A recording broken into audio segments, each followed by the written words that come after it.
Welcome to the Full Dive Gaming Podcast, bringing you a weekly dive of all the news, discussion, and condensed nerd talk you need for virtual reality gaming. This podcast is brought to you by Asterion Products, a top-selling company on Amazon designing revolutionary products for VR and AR, including the Asterion Aura VR stand. I'm Adam Charlton, a software developer who is in love with game design and VR.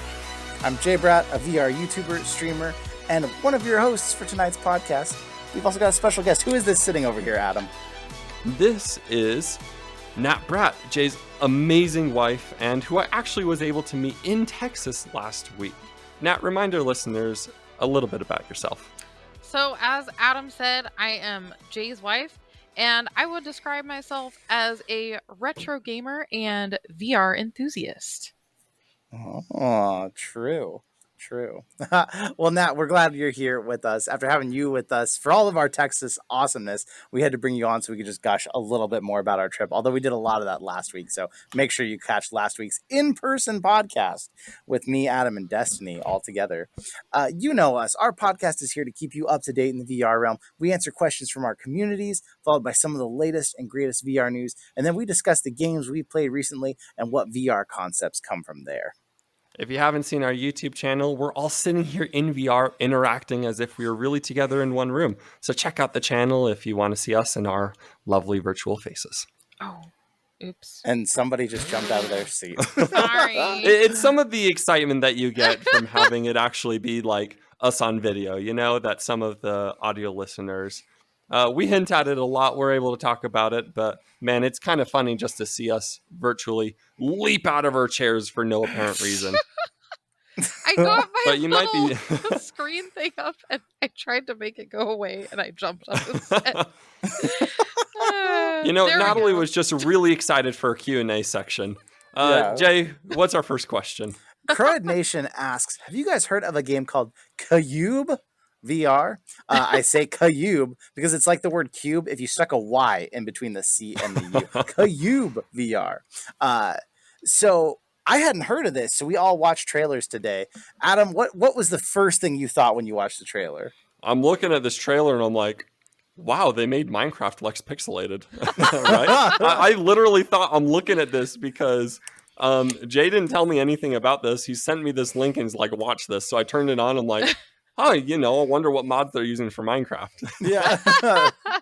They're like, Minecraft has shaders and it's in VR now. Well, that's exactly what Cyube is. It's a procedurally generated Minecraft clone. It's currently in early access for $20. And Nat, you watched the trailer. Did you want to play it? I am so excited. It looks so fun.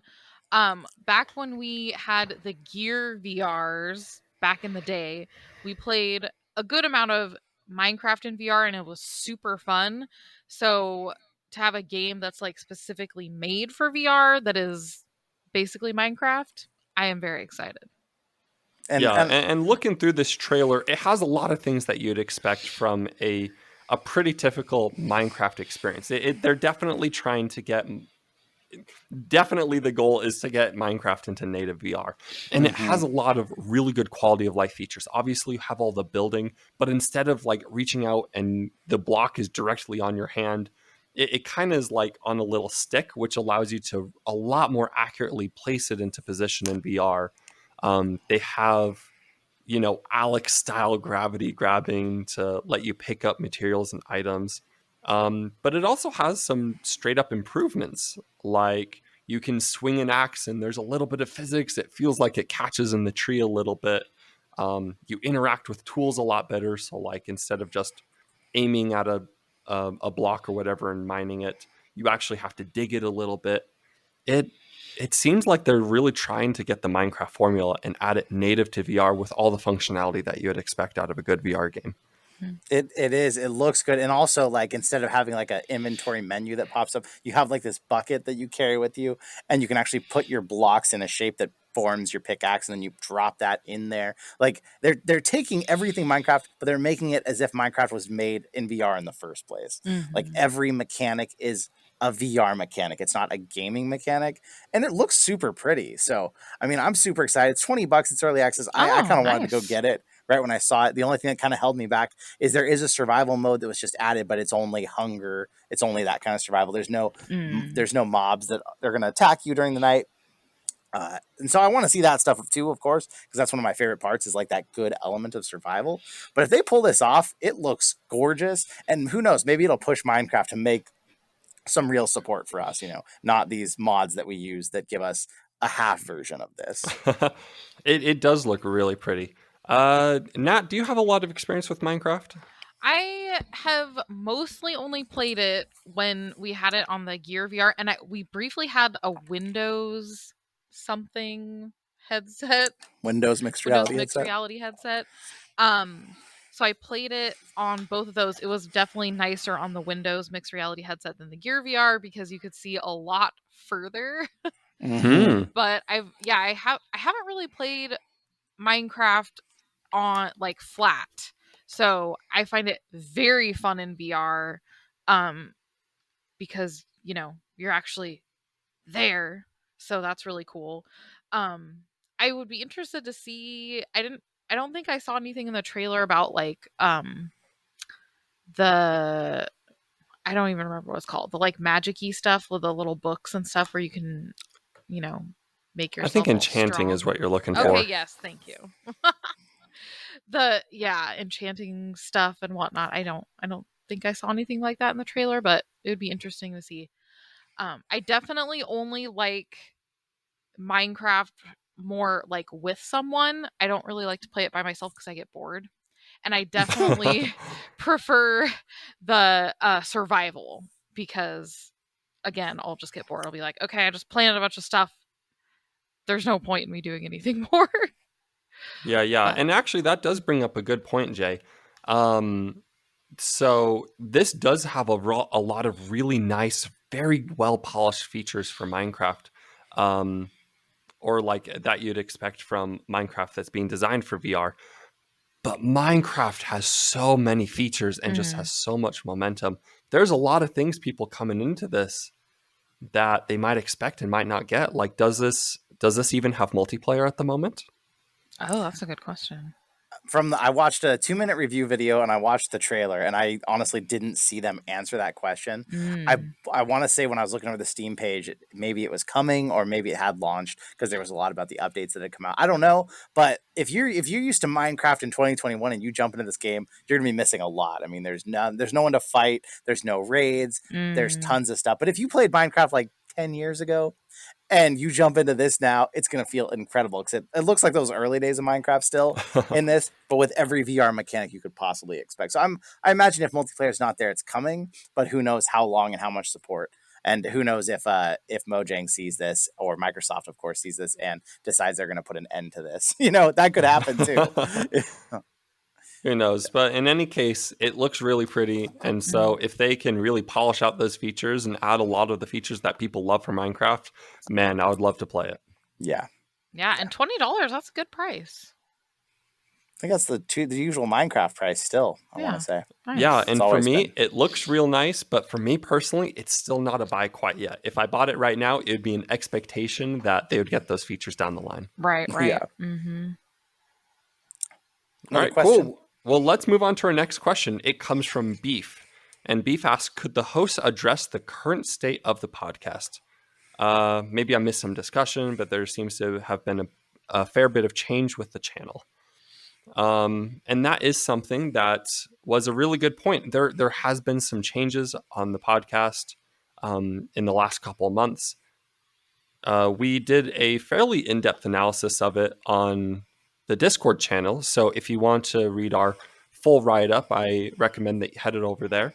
But we can discuss a little bit about the current state of the channel. I feel like that, we've been at this over a year now. We've published a lot of episodes. I think we're making 54 right now, which is insane for us. Let's go ahead and talk about the state of the channel a little bit. Yeah. Well, if you've been here with us from the beginning, a huge thank you, of course. We started this podcast during lockdown and there was a whole group of us that were there and there was a lot of ambition, tons of episodes were coming out, tons of stuff was going on. And then as lockdown kind of let up and people kind of got back to life, it became a little harder for our staff to keep up with the schedule and everything we've been doing. So it got to the point where we were like, let's make the podcast something that we really all love doing. Let's get some new hosts, people that just want to be here for the love of VR, and make it just a fun thing all the time, and a little less stress about constantly fighting to always have something out every day on the YouTube channel and every week on there. And let's just have this be fun with a big cast of people. So, people aren't on, and necessarily on every episode, they can rotate. And I think it's been really awesome. We brought some really fresh perspectives in. Kaylee's an artist. We have Alex here, who's a filmmaker. Nat, of course, has been one of our very helpful guests all along. I think it's been really nice and fresh. We've gotten some great feedback on the Discord. But if you're out there listening and you're like, hey, I was wondering what's going on and I want to talk about it, come join the Discord and talk to us. Because, besides the YouTube comments, it's really the only way we can be reached, because Spotify doesn't have comments. We don't get to hear stuff from our communities there. So come talk to us there too. Let us know what you're thinking about it, because we're trying to make it more entertaining and fun for you too. And we want to know if it's working out. Yeah. And obviously this is something where we do have a lot of people that come on and rotate through the podcast. And for people's personal lives, we do try and keep that pretty personal. But otherwise, we love talking about the channel. We're almost always reachable through the Discord, and we love chatting about these things. But yeah, we're taking the podcast in a really fun direction, and we're having a lot of fun with it, and we hope that you are too. Yeah. And speaking of the Discord, we had a question from Morefriend VR on there, who was asking about, hey, the game Ark, it has a VR capability, but the last time they tested it, it was broken. Do you think Ark 2 is going to have it as well, but improved? What are your opinions on games like Ark with all this detail, all this lore being in VR? Is it too complicated for VR, or can it actually work? So real quick, I'm just going to throw a little history at you in case you don't know. Ark is a survival game where you're back with dinosaurs. There actually is a VR game called Ark Park they made, which everything we've heard, it was just a mess. It didn't work out well. That's not what we're talking about. We're talking about the actual Ark game, and Ark 2 that may be coming one day, should it be fully in-depth in VR. My opinion is any game like that, as long as it's made for VR, yes. But the problem is you take a game like... What's one of the big ones that was brought in? No Man's Sky actually had pretty good implementation, but if you were someone like me who had never played a No Man's Sky at all, and you try to get it in VR, you can definitely tell you're kind of having a hard time figuring it out, and it's hard to take your headset off and Google something and put your headset on and get back in the game. It's got to have good tutorials. It's got to have good things to teach you. So as long as Ark 2 could nail that, I think I would play it constantly. That's my kind of game, and it would be in VR. I would play it a ton. I might disagree with you just a bit. I feel like that when it comes to how good VR games get, a game that is made for VR from the ground up, like Half-Life Alyx, is always going to be better than a flat game that they're adding in VR compatibility. Because I feel like starting with a flat game and then making it works with VR headsets is never going to be as good as a game where they have VR in mind from the outset. And that can even be, it can be dual purpose. It can be both flat and with VR. But with a lot of those games that have VR compatibility, it's really only good, in my opinion, if they started out with the idea that we're going to be making this work with VR as well. And, I feel like that Ark 2... And that's why I think that maybe the original Ark with the VR compatibility was kind of janky, is because it was a little bit of an afterthought. They're trying to tag on VR onto a game that was already pretty fleshed out. So if Ark 2 is it's in development and they want to make it work with VR, it'll be good. If it releases and then they'll add VR, I think it'll be a nightmare. Have you ever, what are your thoughts on VR compatibility in games, Nat? Yeah, I'm trying to think of, because I know I've experienced some games that were like that where it was not originally made for VR, but do you guys remember any of the titles that were like that? Because I remember some of them maybe weren't great, but I can't quite remember. A lot of the Bethesda games were like that. Okay. Skyrim. Like Skyrim and Fallout kind of felt like that to a degree. Yeah. Minecraft technically didn't have VR. It was added in after the fact. No Man's Sky. But yeah. Yeah, Minecraft is kind of more simple, so I think it kind of went okay with that. But yeah, I tend to agree with Adam on that. Is, it can still be cool, but it might not, work the best if it is kind of like an afterthought thing. You might not be able to interact with stuff as much, or stuff might not seem as natural. if they just added it in as like, oh, this would be cool. Almost, this probably doesn't have anything really to do with this, but it kind of reminds me of like when they have like a movie and they're like, let's make this 3D. And so there's like 2 things in the movie that are 3D, and it's like, why am I even watching this in 3D? It doesn't even matter. I fully agree with that. Yeah. The big example that I always bring up is the Forest game. And I think Jane and I were able to play that with Destiny back in the day. I hated every aspect of that game. It just felt like VR was so forced onto it, and everything didn't make sense because it was a flat game first, and they tried to apply VR and the controllers on top of this already existing system that really wasn't made for VR, and it just made it clunky and difficult to interact with. I don't know. Jay, you actually kind of liked the Forest. I loved the Forest. Even if it had those clunky details, it was exactly the kind of game I want, and it's a game I would never play flat. So the fact that it was in VR, even though it had its issues, it drew me in so much because I want these big survival games. I don't want to play them flat. No Man's Sky is another, like I brought that up earlier, but like, even though it had some of its own issues in VR, it's a game that I want to play in VR, and I would never play flat. And the fact that they added it, even though it was after the fact, I still think they are a better example. They did a really good job with it. But the Forest, I would play hours and hours of that even in VR, even with its problems, just because that game is what I want in VR. That really surprises me. So something like Arc 2 then, that kind of offers that same survival experience with dinosaurs, and you can see a T-Rex in front of you in VR. That does sound really cool. Even if it was a little clunky, would that be something that you two would play? Yeah. I mean, I would. I always love the idea of seeing dinosaurs in VR. Just, seeing the scale of things. Although, hopefully they would do it right, because I know there were some games. I can't remember names of games, but there was that one game that was kind of an early PSVR Robinson. game. Yes. That had dinosaurs, and I was like expecting them to be huge and be like so cool. And I was like, these dinosaurs don't actually look that big. Like, they kind of, I think, didn't quite get the scaling right. So, yeah, they have to do it right. But I still would be really excited to see that kind of stuff. And Adam, I wonder if part of your issue with it is because you're a developer, so you really notice those kind of things when like, this doesn't quite work. I don't know if as a developer do anything to do with it, honestly. It's like when I go in VR, I want to play a VR game. I know that you guys play pretty much exclusively VR. When I play a game, I sometimes play it flat, sometimes play it VR. So like if I'm putting on the headset to play a VR game, it better be good for VR. Otherwise I might as well play it flat. Agree to disagree. Yeah, and that's totally fine. That's why we're on this podcast, right? To just disagree with each other. Makes it more fun. Our last question, Adam.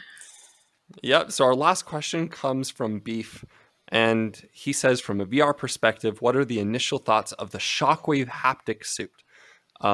So for those of you who haven't seen something like this, the ShockWave Haptic suit has a current Kickstarter, and it's getting ready to deliver it soon, and honestly, it sounds pretty promising. It has a lot of different features. It is a full body. It looks like a tracksuit. It does look like a tracksuit. That's exactly what I thought. But it has full body tracking, full body haptics, wireless, theoretically custom fit. I don't know how they're going to get that around. But they have $100,000 pledged for this Kickstarter, and the goal was $10,000. Oh, so wow. I mean, they blew their goal out of the water. What would you guys think about this for VR? So cool! I am so excited for any haptic stuff or things that make VR more immersive, because it already is this immersive experience, and anything that can add to that. And man, haptics are so important. Starting with playing, after the Gear VR, starting with playing PSVR, and we had like the Pulse headphones, and the PSVR controllers have more of that vibration, which, and we've played stuff with the, I can't think of any words sub for anything. Thank you. The sub pack. And it just adds so much, having the vibrations and just feeling more and more immersed. So That just sounds so awesome.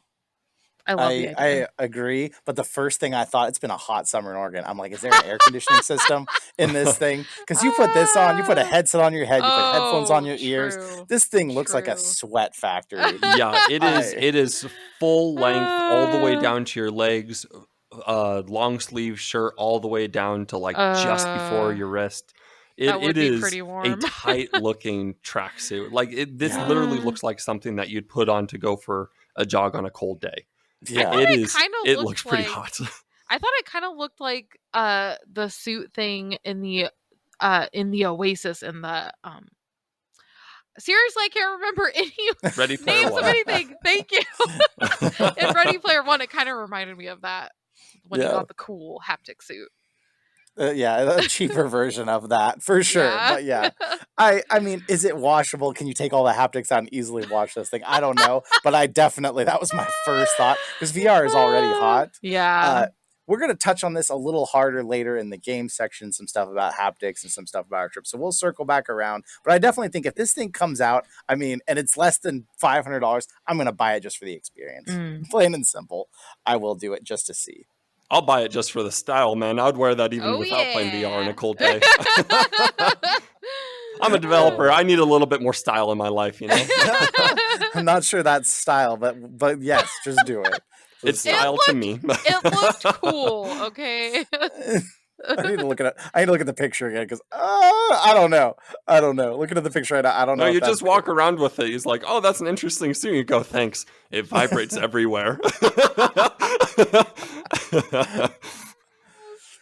Just walk around the store. Yep. Oh, wow. All right. Well, with that wonderful note, let's jump into our news piece. Jay, what do we got first? Before we get into the news, we got to talk about our sponsor for today's news section, Asterion Products. If you're watching the YouTube video, we've actually got a virtual Asterion Aura here on the desk that you can see. You know them thanks to us and their gorgeous Aura VR stand, but they actually have a new product that's about to launch, the Asterion Origins, coming soon. Stay tuned. We'll let you know what it is, what it's about, and what we think of it as soon as we're allowed to. But for now, all we can say is watch out for Asterion Origins. Ooh. In the news this week, and we're in the news section, so we're only going to stick to telling you the new news about this. We're going to save our discussion for the games, but you know the game Pistol Whip, VR rhythm-based shooting game. I always say it's if Super Hot and Beat Saber had a baby, it was Pistol Whip. It got a new DLC this week called Smoke and Thunder. It's another campaign story style one, but it's based out of the Wild West, and it's also, on top of that, it got the DLC. It's getting a price increase actually today, and by the time this podcast goes out, it already happened, so hopefully you bought it before that. The game went up in price because they keep dropping free DLC, but it also got a new menu, new modifiers, new options to play the game, and they wiped the scoreboards, which I was pretty disappointed about, because I was pretty much the top of every scoreboard among they had a good reason for it, and we'll get to that though. Yeah, among my friends, I was the top one. That was all wiped out. Adam, you want to shed some light on that? Yeah, so just to reiterate, this is if you already own Pistol Whip, this is a completely free DLC. But one of the reasons why they wiped the scoreboard is that they completely revamped the modifier system. And so all of the old scores were on an old system, so they kind of saved that away and sort of enshrined it. But this new system has completely redone how they do modifiers. I played around with it quite a bit, and we'll talk about that a little bit more in our game section. But it's a full 4-mission campaign, just like the last one, completely free if you already own Pistol Whip, and I suppose we'll talk about it in a bit. Yeah, I think it's five. A lot about it. 5 missions, because it's 4 plus a final stage. But yeah, we'll get to that. So what else is in the news? Let's keep it moving, Adam. That's right. So our next news piece is another classic VR game, Saints and Sinners. There is a big update coming to Walking Dead Saints and Sinners. The Aftershocks update, it got delayed previously. Now it's coming out on September 23rd. Now, this is a pretty big update that includes 4 to 6 hours of new gameplay for the game. I know that there is a lot of fans of The Walking Dead Saints and Sinners. It's one of the better VR experiences out there. And with 4 to 6 more hours of gameplay, there's that much more to love. Yeah, Nice. it's a good reminder that I need to go back. I still haven't finished the campaign, even though I loved the game. It was one of those games that I was like, "This is awesome. This is my kind of game," and then I just didn't find the time to finish it. So I'm like, I got to get back in and finish this some more.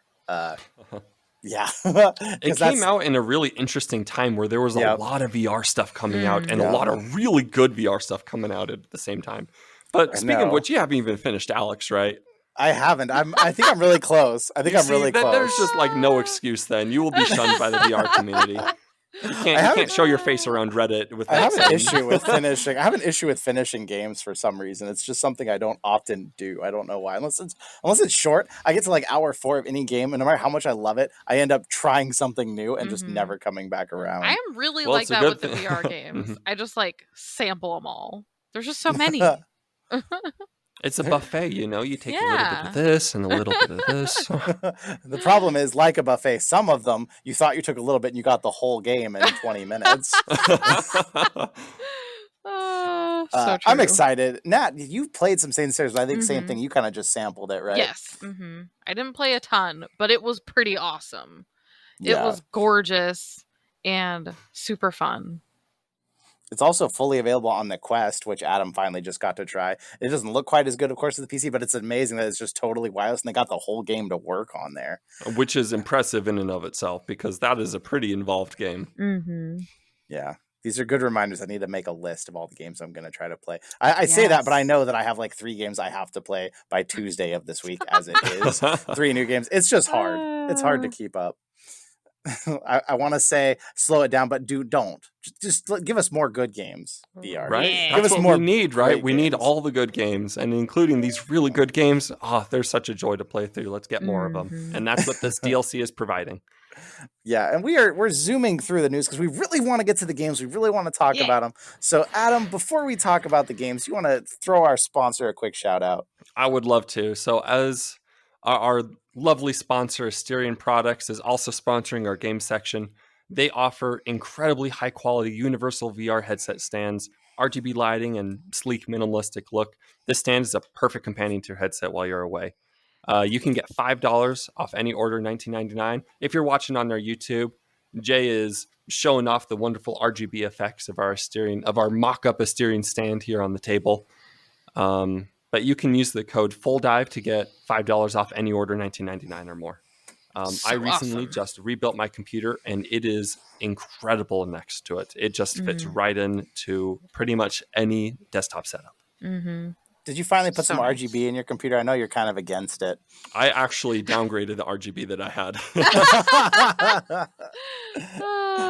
Your Aura is your RGB. The Aura is my RGB. And honestly, that one RGB just really completes the product. I don't have a whole lot of RGB inside my headset or inside my computer, but with the Aura, I have like RGB on my Aura and on my keyboard and a little bit on my mouse, and that just makes it look perfect. Nice. I'll have to put some pictures on the Discord.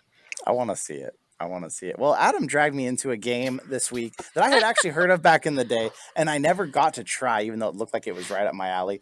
I would say it's called Survive, but if you try and Google it, you're going to have a nightmare. So it's SURV1V3. So it looks like the word survive, but you've replaced a couple of the vowels with numbers. SURV1V3. Yeah, so the justification, this is a pretty traditional zombie game. The zombie virus is the V1V3 virus, so they tried to cram that into the name. That's fun. This has been out a while, Adam. What made you want to play it this week? You know, I was just seeing a lot of good things about it. I was watching a video of some people that were trying out this game, and there was 3 of them that were all squatting together. And they were like tactical breaching this house, right? Where they had 2 people on either side of the door. One person opened it, and then the person in the middle just walked in the door and went ham with the shotgun. And that was a really cool experience. And it seemed like, because you don't get that type of experience normally from a zombie game. So I saw that and I'm like, oh, I got to try that. And it was pretty cool. So this is a zombie game. A lot of the zombie games out there right now are like wave-based shooters. This isn't it. This is a fully, I don't want to say open world, but it's a really expansive city. You can go anywhere you want. you go through and you can loot houses, you pick up upgrades for your guns, kinda. We'll get into that. And there's lots of missions for you to complete. So normally you have a mission, you leave your little safe zone, you wander out into the city, complete your mission, and then you gotta get to somewhere safe. And Jay and I were able to play it a bit. Is there anything else you want to add to like our brief description? Well, Jay? it's like I guess I would call it like almost like a survival exploration game. Because yeah, it feels like you're going out and you're trying to get the resources you need to advance further to survive. Which is kind of funny because Nat didn't get a chance to play it, but Nat watched the trailer. And from the trailer, what would you have thought this game was? The trailer looked very like just kind of run and gun kind of zombie game. So it seems like the trailer was not very representative of what the game is actually like. Did you watch the trailer, Adam? I watched the trailer after I played it, and so I had a really different idea because I could see what they were doing in the trailer, and I'm like, oh yeah, I did that and I did that. But run and gun is maybe correct, but I'm running away from the zombies, right? Yeah, it's a really cool game. It's a game that's right up my alley. Like I was so excited when we got in because it's like it's got this degree of kind of tense, like you got to watch each other's backs, you got to go from place to place, find more resources, find more upgrades, and that was really cool. We didn't get to play it a ton, so I kind of was wondering, like, is there higher difficulties? I know there's 3 different game modes and we only played story, but I was wondering if there's higher difficulties because I felt like we were having a little too easy of a time together when you and I were in it, because in the trailer it looks like you're fighting to survive every second, and then I got in the game and I definitely was like, okay, we're handling this just fine. So it does progressively get harder. So we did the first 2 missions, and each mission does scale up in difficulty, especially the end of the second mission alone is pretty hard. With 2 peoples, it does get easier, and it doesn't seem like it scales the difficulty when you have more people in your party. But I gotta say, were you able to play it on your own at all after I hopped off? No, it booted me out when you hopped off, so I didn't have to play it all by myself. I gotta say, playing it with someone else versus playing it alone is an entirely different experience. It might as well be an entirely different game. Because let me tell you, having a buddy there that you can joke with and that got your back, like I can't tell you the number of times that, I'm looking in one direction, popping a bow, and Jay saves my butt by like popping a zombie right behind me. When you're on your own, it becomes terrifying because you are alone out in the dark in the suburbs of some, I don't know, what was the city? San Carlos or something. Creeping along, wondering if every creak you hear is a zombie that's just coming out of nowhere to eat you. It's an entirely different experience where when you have a buddy, it becomes a little bit more fun and lighthearted, a little bit easier until you get up to those harder difficulties. But I had a blast with it. It is really cool. Go ahead. Oh yeah, I was just gonna say that you're really good at the kind of games where you communicate with people and like you just have your brain just works like, okay, this is the thing we do now, and watch out for that zombie behind you, blah blah blah. Like, so that probably made it even better with the 2 people. I like playing games like that with you because I can just kind of follow your lead. Well, and that's where I wish we right now we don't have a third PC for her to play on. We have a Quest, but we can't get her on these kind of Steam games. But I was like, man, this would have been great to get all 3 of us in because it's up to 3 people. And like, of course, the more the merrier. But one thing that was kind of funny when we raided a house, you have to go look for these like survival guns and ammo magazines. And in essence, you find this magazine and it teaches you how to put an upgrade on your gun. It doesn't actually show you step by step. It just, once you found the magazine and inventory it, you can then put the thing on your gun. And it made sure that the house that we found had 3 of those magazines spread throughout the same magazine. Yeah. So it was like, you're never going to run into the house and be like, oh, I want to find it first so I get the upgrade. It makes you feel like you're still in a team. You're not competing with each other. You're helping each other survive and learn. It's $25 and it's still technically in early access. But I definitely, if this sounds like you're a game that's something you want, $25 is worth it. Because this also just, there's depth to this that you don't get very often with a zombie game in VR. And it got me really excited. I definitely want to play more soon. Yeah, maybe we should stream it. Maybe we grab one of the other hosts and start streaming it. Oh yeah, I definitely think that would be worth it because it's really cool. Yeah, but that isn't the only game that we played this week. We hinted at it a bit before, but we also played Pistol Whip Smoke and Thunder. We went over already in our news section, but if we decide to segment this up, Jay, could you give a brief description of this update? So if you don't know already, Pistol Whip, it's an amazing rhythm-based shooter game. You're going through to amazing songs and shooting to the beat, trying to kill your enemies. They have added a new update that adds another campaign. It's now the second one, but unlike the first one, which was like an awesome cyberpunk future, this one's in the past. You're in the Wild West. You're going through these saloons and streets and horses, and you're shooting everybody and trying to get through this storyline. And you have different guns. You have some revolvers. You have some other guns that you unlock later. Very different experience from the first campaign. Oh, yes. So I can see Jay over there. He's cracking his neck. He's cracking his knuckles. He's getting ready.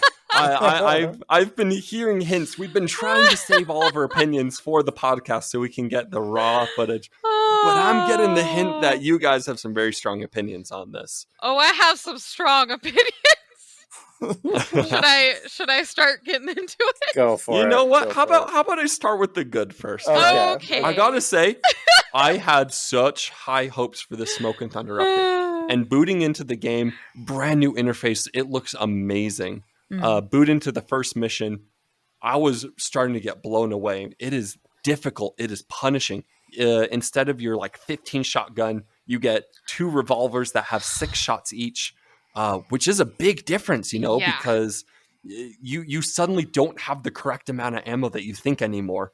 And it really makes you rethink a lot of this stuff. The music, as always, I found to be unbelievably good. It's really hard and punishing. And the first mission, that's where I'm going to stop my review, and then I'm going to let you guys go into it.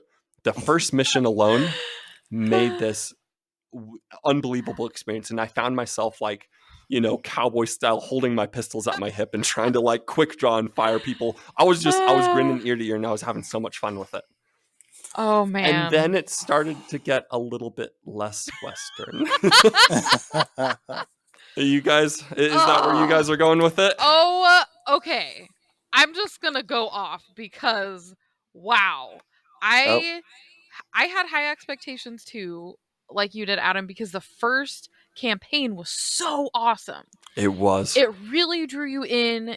You even though when it has the story part, you're just kind of looking at this 2D screen, you really are interested and want to know what's going to happen. It has kind of a twist ending. So I was expecting a cool story. And this one, I don't even know what the story was. It was we're in the West. That was the whole story. Hey, that's a great story for me. I mean, I'll play a whole game with that. How do you think Red Dead Redemption 2 sells, right? Well, that accent she used was about on par with the accents in it. So, talk more about these terrible accents. No shade to the people. Let me try and put a little bit of a rosy lens, because I feel like when this was coming up, I was I need to bring some toilet paper because I'm about to take a dump. It did look very pretty. The guns in it looked the best the guns in Pistol Whip have ever looked. The environments looked really good. It added some cool new mechanics with some explosives that you shoot, and it added some new things.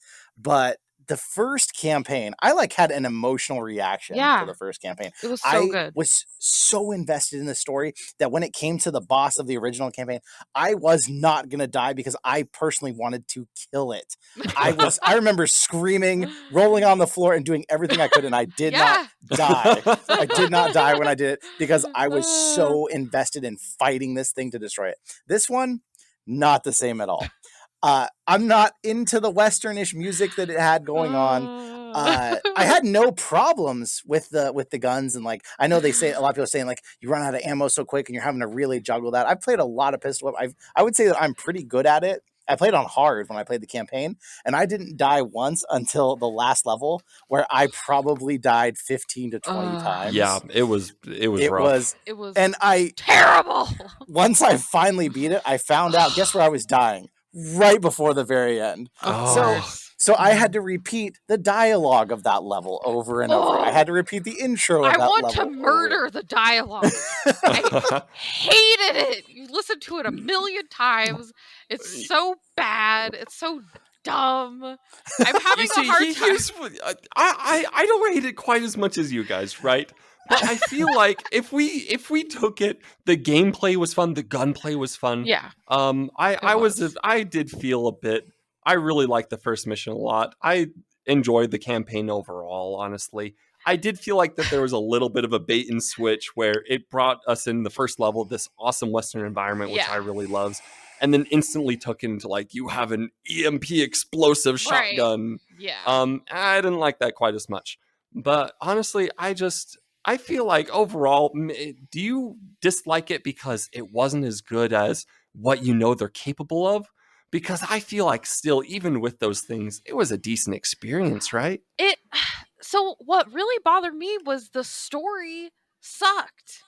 Like, the first campaign was so good, and you cared about it and wanted to know what was going to happen. And this one, it was just like, I didn't freaking care at all. I don't even remember what the freaking story was, because it was just like, oh, you're going against this person that I guess is your sister or something.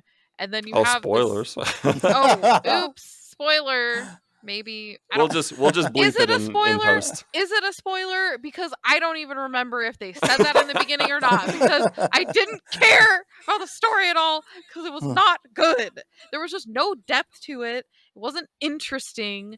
And having to hear the dialogue a million times in the last part, the like boss part, was just, Jay will tell you, I like rage quit twice, and I didn't totally quit. I went back into it because I was determined to finish it. But he was worried that I was going to like slam the headset on the ground and like break it. I was so mad and I did it on easy because I'm kind of bad at pistol whip. Like, for some reason, I'm not great at it. I usually do medium, I think. And I got through it pretty well on easy until the boss level, but then with the stupid parts with it shooting at you, and when you have to do it over and over, and there's like no change. You do it again and it's like exactly the same as how you did it before. So it's super boring. And then you have no desire to try because it's so boring. So you keep dying. And then it's even worse. And you have to listen to the dialogue 50 million times. And it's so cheesy. And they're like, brr, brr, brr. I don't remember what the stupid things they said were, but I hated it. Oh. You know, I might be going out on a limb, but I'm getting the impression that you didn't really like this DLC. Well, honestly, though, like, really quick, like you said, Adam, the first part was really cool. I was like, okay, this is pretty cool. But once it was difficult with having only 6 shots for each pistol. That was kind of annoying. But then when you only have 2 shots, like, that's terrible. And I wasn't paying attention really to what they were saying because the story wasn't interesting. So I didn't realize at first that you only had 2 shots. But anyway, yeah, as it went on, it got less good. Here's my thing. Pistol Whip is an amazing game. It's probably one of my top 5 VR games. It has single player songs that you can play, and they're cool. They don't have to have a story. You just have fun jamming out to music and shooting. But when they add these campaigns, we have an expectation from the first one that it's going to have an interesting story. It's going to make us want to play through it, and this just did not deliver on that part. If this was 5 individual levels with these different guns you got to try, I'd be fine with it. You know, it wouldn't have all this annoying dialogue.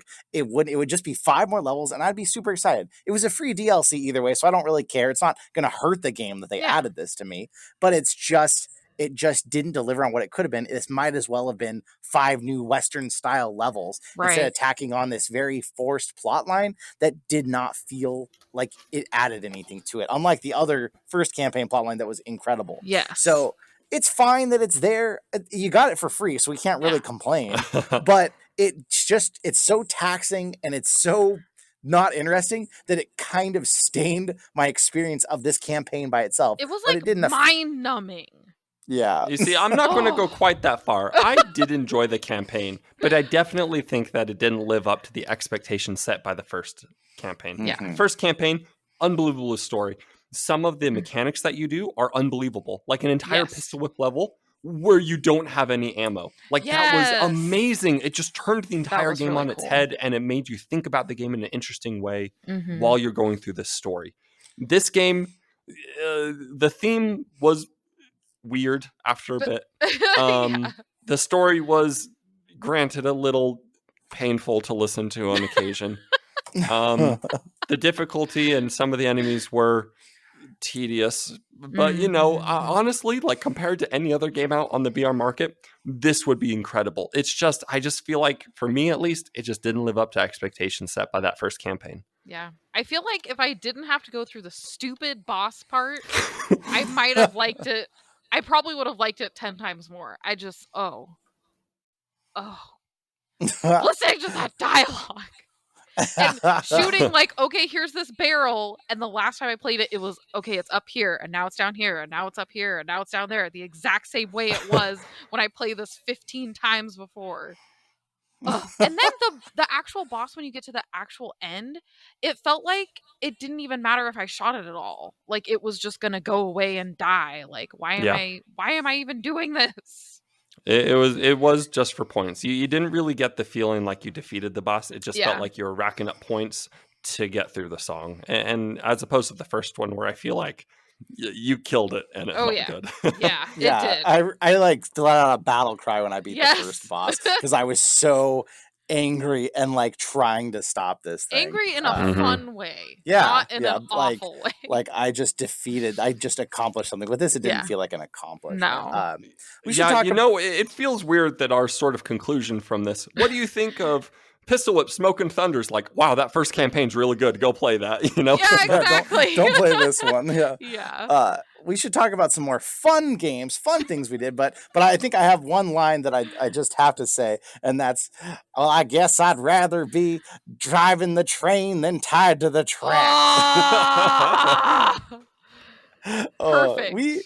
Perfect. If you listen to the last podcast, if you missed it, we spent some time together for the first time ever in Texas. And Nat wasn't on that podcast because we had Destiny with us and we were going OG podcast crew. But Nat, why don't you talk real quick about some of your favorite memories from our Texas trip? Because it was so fun. It was so much fun. Definitely my favorite place that we went to was Zero Latency. It was incredible. So this is the place where they have a warehouse room, huge warehouse room. You have your headset on. You have a backpack PC, no wires tripping you up. You can walk when you walk in the warehouse. You're walking in the game. So amazing. So immersive. They had these awesome controllers that are like guns. And they were kind of heavy. Yeah. And it's so awesome not having to, actually move, like, your controller to move. It was so amazing. One of the games we played there, the first one we played there had some really cool things where you're like walking and the world is like going up. It makes me think of Inception, that scene when they're like first making the like dream world thing and they're like walking up the wall. That is what you're doing, but you're just walking on the floor, but in VR you're walking up the wall, and it's so trippy but so awesome. We're all like stepping all carefully. And it was so amazing. That was my favorite thing that we did. We were also there for a long time. We got to try a bunch of different games, which was awesome. We were at Zero Latency for like 6 hours, but Adam had to leave a little early, get back for a family trip. Adam, we went to Sandbox after you had left. Yeah, so do you remember hearing about that? You were telling me a little bit about Sandbox, but for our viewers, what's Sandbox like? Well, what do they do? So Sandbox is a lot like Zero Latency, where you have a backpack PC on, you have a headset on, but the differences are you also have a full haptic vest. You have full body tracking, so you're wearing bracelets, you're wearing anklets. You used to actually wear finger ones too, but too many people were flipping each other off, and so they took those away. Is not that bad, apparently. I know. Come on. But it's all of that except you're in a smaller room. Much smaller. So that was a little bit more painful. So instead of being like walk around experiences where at zero latency, you walk through hallways on a spaceship, you felt like you're on these huge things. In zero latency, you're or at Sandbox, you're in a room. You're in a single room with the three of you. You can fully see each other with full body tracking, but you're not running around environments anymore. You're dealing with wave shooters or things like that.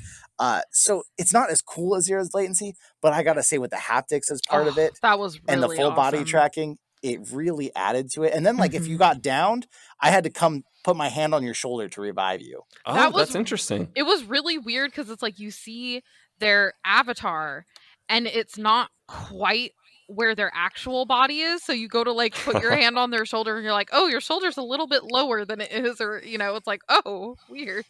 That's interesting though, that you get so sucked into the experience that little bit of difference does make a difference. Yeah. Though. Yeah. If they combined zero latency and Sandbox, it would be incredible. It's all they need. They had different weapons too, so you got to choose if you wanted dual wield pistols. Dual wield pistols. If not, you can't hold an assault rifle style gun, but then you either have an SMG or an assault rifle in the experience we did. But they also have ones gladiator style battle games like Born where you're fighting each other. We did not. But you're holding these club handle kind of things that are padded in case you actually hit each other. Oh, that sounds terrifying. but it's all kinds of experiences, a whole different thing, but kind of going on the same idea as zero latency. But the one really cool thing, at one point we were in this house, kind of like a Resident Evil house with zombies coming, and at one point you hear this loud sound outside and the doors blow open and all of a sudden 6 fans along the wall turned on at the same time. So it feels like you just have that wind coming in at you. It was so that's cool. Interesting. So it sounds like at Sandbox, they really went into the immersion aspect of it. Yeah. They really did. That's amazing. Zombies are chewing on your back and you feel it on your vest. You quickly turn around. And there's definitely a lot more screaming. Oh, yeah. I was screaming constantly because like when I'm pretty used to VR and like having to fight off zombies, but when you don't feel it, I'm just like, okay, well, it's eating me, whatever, I'm gonna die. But in this, when you feel it on the haptic vest, you're like, oh crap, I'm dying, like, I gotta get out of the way, and like, yeah, it really added a lot to it. The only thing was, because the room is a lot smaller than like at zero latency, it felt like you kind of had to stand in place, or you're gonna knock into your friends, and that was with only that's 3 a shame. people. That's a shame, because that was one of the things I most liked about zero latency. Is you see something and you feel like you can just walk there. Right. Yeah. And the other thing about Sandbox, they have on the on like the virtual floor, there's like a red rectangle around you, like a bright red rectangle that you can't go past because that's your room. And so in VR, it's like you see this whole big room, but if you can't go past that red line. So that definitely made it feel more like, okay, there's all this immersion with the body tracking and the haptics, but you don't have that freedom of movement as much. Okay, that makes sense. Yeah, still a cool experience, very different, but it definitely feels like you try them both and you're like, man, you want these two to merge. Yes. You want one of them to buy the other one and put it all together, and it would be the best experience ever. Yeah, it would be amazing. What a fun trip. If you missed it last week, you've got to go back and check out the episode because you get to see us in person. Our lovely real faces, not our lovely virtual faces. Me, Adam, and Destiny, the OG podcast crew, were all there together in person. And if you want to see some of the pictures and other things we dropped some on the Discord server. We'll be continuing to drop more as we have more clips and stuff like that too. And of course, if you're part of our Discord, you get to come ask us questions, provide some suggestions for what happens to the podcast and where we go in the future. Before we finish this out, Nat, I want to say another huge thank you for you coming out tonight. We haven't had you on in a while, but it's always so fun. It's always a blast to have you here, obviously. And she was there with us in Texas, got to do some amazing stuff. If you think, I really love this podcast and I want to really support it, hit us up on Patreon. It's only $5 a month, but that goes towards our production costs. There is hosting costs that we pay, things like that. You can help be a part of that. And if you're listening, you got to come see us on YouTube so you can see our virtual faces, our real faces, and a few little extra specials that are going to be coming out. Because like when I came and saw Adam, I brought my Quest too, because Adam had never tried one before. You're going to have to look at YouTube to go find that video and see that. But if you're watching, and you want to listen, we're also always here for you on all of your podcast platforms. In case you can miss an episode, you can listen to us on your commute. So, hey, thank you so much for listening. Remember, when it comes to VR, what do they have to do, Nat? Dive on in! Dive on in. Dive on in.